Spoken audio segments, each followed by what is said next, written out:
오늘 아침에 주시는 하나님 말씀은 구약성경 이사야 60장 1절로 9절의 말씀입니다. 구약성경 이사야 60장 1절로 9절의 말씀입니다.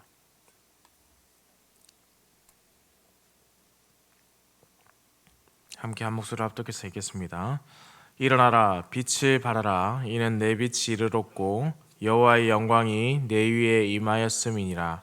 보라, 어둠이 땅을 덮을 것이며 캄캄함이 만민을 가리려니와 오직 여호와께서 내 위에 임하실 것이며 그의 영광이 내 위에 나타나리니 나라들은 내 빛으로 왕들은 비치는 내 광명으로 나아오리라. 내 눈을 들어 사방을 보라. 무리가 다 모여 내게로 오느니라. 내 아들은 먼 곳에서 오겠고 내 딸들은 안기어 올 것이라. 그때에 내가 보고 기쁜 빛을 내며 내 마음이 놀라고 또 화창하리니 이는 바다의 부가 내게로 돌아오며 이방 나라들의 재물이 내게로 옴이라. 허다한 낙타 미디안과 에바의 어린 낙타가 내 가운데에서 가득할 것이며 스바 사람들은 다 금과 유향을 가지고 와서 여호와의 찬송을 전파할 것이며 게달의 양무리는 다 내게로 모일 것이요 느바요의 순양은 내게 공급되고 내 제단에 올라 기꺼이 받음이 되리니 내가 내 영광의 집을 영화롭게 하리라. 저 구름같이 비둘기들이 그 보금자리로 날아가는 것 같이 날아오르는 자들이 누구냐? 곧 섬들이 나를 앙망하고 다시스의 배들이 먼저 이르되 먼 곳에서 내 자손과 그들의 은금을 아울러 싣고 와서 내 하나님 여호와의 이름에 드리려 하며 이스라엘의 거룩한 이에게 드리려 하는 자들이라. 이는 내가 너를 영화롭게 하였음이라. 아멘. 선지자 이사야는 예루살렘에게 일어나서 머리 위에 떠오른 여호와의 구원의 빛을 보라라고 이제 선포하고 있습니다. 중요한 것은 여기서 표현된 구원의 빛이라는 이것이 바벨론에서의 자유나 혹은 또 죄에서의 자유를 말씀하는 것은 아닙니다. 바로 예루살렘에 비추는 이 구원의 빛이란 어제 말씀에서 살펴봤듯이 하나님의 영과 말씀이 함께하는 그 삶을 의미하는 표현입니다. 밤이라도 나가같이 밝은 빛에 사는 사람들의 모습이 이러하다라는 것이죠. 이제 남은 자들 곧 주께서 남긴 자들과 이방인들 중에 여호와를 경외하는 자들로 구성된 그 하나의 공동체, 그들이 바로 새 예루살렘이다라고 할 수 있는 것이죠. 이들 위에 하나님의 빛이 임하게 됩니다. 지난 수요기도 때도 제가 찬양할 때 말씀을 드렸는데 출애굽 때를 잘 기억해 보시면은 흑암 중 고센 땅 곧 이스라엘이 거하던 땅에만 빛이 임하게 되었습니다. 이제 이 빛은 남은 자들에게 비추게 되는 것이죠. 그리고 주께서 남길 이 자들은 이제 새로운 사명을 받아서 새로운 하나님의 백성으로 나아가게 됩니다. 2절에서 3절 말씀을 함께 보겠습니다. 보라, 어둠이 땅을 덮을 것이며 캄캄함이 만민을 가리려니와 오직 여호와께서 내 위에 임하실 것이며 그의 영광이 내 위에 나타나리니 나라들은 내 빛으로 왕들은 비치는 내 광명으로 나오리라. 이 빛이 오직 하나님을 믿는 백성들 위에만 있습니다. 그러니 이제 이들이 세상을 향해 내려지는 빛을 어떻게 해야 되냐면 반사를 해야 하는 겁니다. 바로 그때 빛을 보고 열방이 나오게 되는 것이죠. 캄캄하게 칠흑같이 어두운 밤에 마치 바다 한가운데에서 갈 길을 몰라서 방황하는 그때에 등대에 불을 보고 찾아오듯이 바로 빛을 비추어 캄캄한 곳에서 찾아갈 길을 보여주는 것이죠. 이것이 하나님의 백성들이 가져야 하는 삶의 자세입니다. 세상의 매력에 넘어가는 자들이 아니라 그리스도인으로서 세상의 사람들을 끌어들이는 빛을 비추는 자가 되어야 한다는 뜻입니다. 열방이 시온 곧 주님의 성으로 돌아오는 장면 너무나도 감격적인 모습이라 할 수 있겠죠. 이처럼 이 감격적인 모습이 되는 이유는 그동안 열방을 말했을 때 이스라엘에게 있어서 이 열방이란 주로 시온을 적대하고 대적자로서 찾아왔기 때문에 그렇습니다. 그런데 이제는 싸우려 오는 것이 아니라 여호와를 경배하기 위해서 찾아온다라는 것이죠. 참된 평화가 찾아와서 온 열방이 평강의 하나님께 감사하며 예배드리러 오고 있습니다. 사실 우리나라의 역사랑도 매우 비슷한 모습들이 이스라엘에게 있습니다. 걸핏하면 침략당하고 강대국의 속국으로 또 살아왔었고 우리의 모습과 비슷한 모습들이 있지요. 그러나 이제 시온은 전혀 다른 모습으로 변화된다는 겁니다. 하나님의 빛이 이 시온 위에 비치니 온 세상이 오히려 그들을 그동안의 속국이나 약국으로 보는 것이 아니라 선망의 대상, 존귀와 영광을 받은 하나님의 백성으로 보게 되는 것이고, 그뿐만 아니라 열방이 그 흩어졌던 자들 사이에 이스라엘 자손들과 많은 보화를 가지고 이스라엘을 찾아와 하나님을 경배한다. 참으로 은혜롭고 놀라운 역사가 일어나게 된다라는 것이죠. 온 세상이 열방이 찾아온다. 5절에는 배를 타고 오는 사람들, 6절에는 낙타를 끌고 오는 사람들이 나오는데 아마도 이들은 그 당시 배를 타고 다녔던 페니키아 상인들이나 낙타를 끌고 다녔던 아라비아 상인들을 의미하는 것 같습니다. 이 두 부류의 상인들은 인도와 지금의 예멘 그리고 동아프리카 등 세계를 돌면서 장사를 했던 사람들입니다. 그렇다는 것은 땅 끝에서부터 많은 보배가 오게 된다라는 것을 표현하기 위해서 이렇게 쓰지 않았나 추측할 수 있는 것이죠. 동시에 7절은 주변에 있는 에돔에서도 짐승들이 온다고 하는데 이는 이 짐승 그 자체로서의 의미가 아니라 바로 하나님께 제물로 바치기 위한 짐승들이다라는 것을 의미합니다. 마지막으로 8절에서 9절 말씀을 함께 보겠습니다. 저 구름같이 비둘기들이 그 보금자리로 날아가는 것 같이 날아오는 자들이 누구냐? 곧 섬들이 나를 앙망하고 다시스의 배들이 먼저 이르되 먼 곳에서 내 자손과 그들의 은금을 아울러 싣고 와서 내 하나님 여호와의 이름에 드리려 하며 이스라엘의 거룩한 이에게 드리려 하는 자들이라. 이는 내가 너를 영화롭게 하였음이라. 사랑하는 흔덕한상교회 성도님들, 온 세상, 온 열방이 예루살렘, 시온으로 오는 것은 그들의 영광이나 그들의 빛이 아니라 그들 스스로 무엇인가 영광을 받을 만한 것이 있었던 것이 아니라 오직 하나님의 영광과 하나님의 이름과 하나님의 빛 때문입니다. 우리가 잘 이것을 기억해야 한다는 것이죠. 시온이 아름답다라고 할 때 이 시온은 그 자체가 아름다운 것이 아닙니다. 하나님이 그 위에서 빛을 비추시기 때문에 아름다운 것이죠. 곧 예루살렘이 특별히 아름다워서가 아니라 예루살렘과 함께 하시는 하나님이 크고 놀라운 분이시기 때문에 이 일이 일어나게 된다는 겁니다. 그러니 성도님들, 교회도 동일하다는 것이죠. 이 하나님 나라의 지상 수도인 교회는 하나님의 구원의 빛, 하나님의 은혜의 빛, 하나님의 영과 하나님의 말씀이 거하는 빛이 비추는 곳입니다.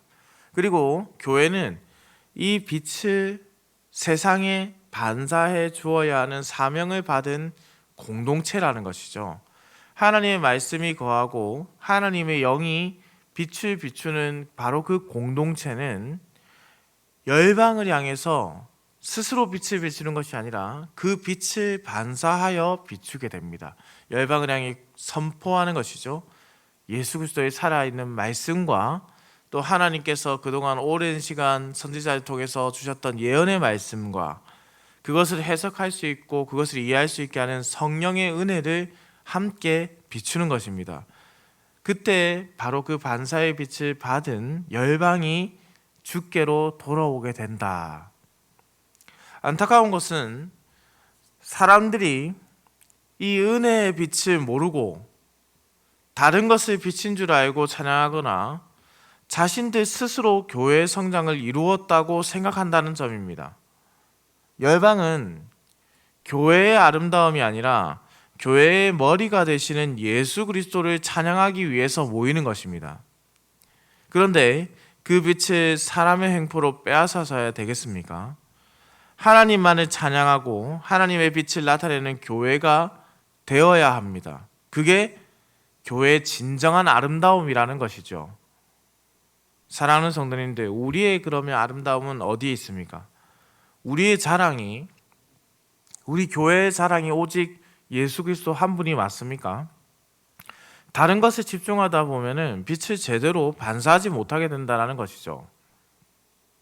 우리 교회는 예수님만 자랑하는 교회, 하나님의 빛이 온전히 세상 열방을 향해서 비춰지는 교회가 되어야 합니다. 그러니 우리가 함께 기도해야 한다는 것이죠. 교만한 자들이 싹트지 않도록, 내 힘으로 이루었다라고 말하는 자들이 생겨나지 않도록.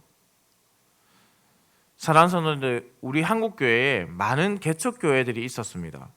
그 개척교회가 처음에 시작은 가정에서부터 시작하고 많지 않은 사람들이 모여서 시작했는데, 그러다 보니 하나님의 은혜를 받아 점점 커지고 커졌습니다. 문제는 이 개척교회 당시에 재산의 문제가 생긴다는 것이죠. 교회 건물을 개인의 명의로 두고 있었다가 추후에 마음이 틀어지거나 상처를 받아서 그 재산의 문제를 가지고 소송을 하는 일들이 요즘 빈번하게 일어나고 있습니다. 무엇이 맞다 그르다 말하기 전에 그간 한국교회 안에서 누가 빛의 주인이셨는가, 누가 왕이셨는가, 교회의 참 주인이 누구신가에 대한 이해가 너무나도 없었던 것은 아닌가, 우리가 자정의 목소리가 있어야 한다는 것이죠. 교회는 개인의 힘으로, 개인의 역량으로 세워지는 곳이 아닙니다. 하나님의 말씀과 하나님의 영이 거하는 빛이 함께 하여서 교회가 은혜 가운데서 세워지는 것이죠. 그 누구도 그래서 그 공로를 자랑할 수 없는 것은 우리가 이것을 은혜라는 단어로밖에 설명할 수 없기 때문입니다. 그런데 마치 모든 것을 자기가 이룬 것처럼, 마치 모든 것을 스스로 이뤄낸 것처럼 생각하는 자들이 교회의 주인이라고 자부하며 사람들을 쫓아내고 개인의 권력을 가지려고 하는 악습들이, 악행들이 한국 교회 안에 일어나고 있습니다. 그 교회가 과연 예수님만을 자랑하는 교회라고 할 수 있는가? 아니, 그것을 떠나서 참으로 교회라고 이름을 부르기에 합당한 공동체인가? 라는 질문이 생기는 것이죠. 우리가 이 일에서 자유로워야 한다는 것은 우리 스스로도 언젠가 그러한 마음들이 생겨날 수 있는 죄를 가진 악한 존재이기 때문에 그렇습니다. 그래서 늘 깨어서 우리는 기도해야 하는 것입니다. 말씀을 가르치고 말씀을 깨닫고 하나님의 빛을 비추는 열심에 마음을 쏟게 해주시고 나의 공로와 나의 아름다움이 아닌 오직 하나님의 아름다움과 놀라우신 은혜와 권능을 나타내는 교회가 되게 해 주시옵소서. 이를 위해서 또 우리가 함께 마음을 모아야 하는 것은 역시 담임 목사님 위시한 여러 교역자들을 위해서도 기도해 주셔야 한다는 것이죠. 하나님의 말씀이 개인의 변호를 위해서 내지는 개인의 생각을 위해서 개인이 하고 싶은 말을 위해서 결코 사용되어서는 안 됩니다. 말씀을 그대로 대언하는 것, 말씀을 온전히 전할 줄 아는 것, 그런 것들이 있어야 하는데 어느 순간 한국교회에서 강단에서 보면은 자신을 변호하고 자신을 자랑하고 자신을 나타내는 많은 목회자들이 생겨나고 있습니다. 빛을 온전히 반사하는 교회가 되기 위해서 주님의 말씀도 온전히 전할 줄 아는 목회자들이 세워져야 한다는 것이죠. 그렇게 이사야는 선포했습니다. 여호와의 빛을 발하라. 사랑하는 흥덕향상교회 성도님들, 마음을 다해서 기도해 주시기 바랍니다. 한국 교회를 위해서 기도해 주시고 우리 교회를 위해서도 기도해 주시고 또 목회자들을 위해서도 함께 기도해 주십시오. 그리하여서 우리가 하나님의 빛을 정말로 아름답게 비추는 교회가 될 수 있도록, 그래서 열방이 그 빛을 보고 주님께 예배하러 경배드리러 돌아오는 그 역사가 일어나게 하여 주시옵소서.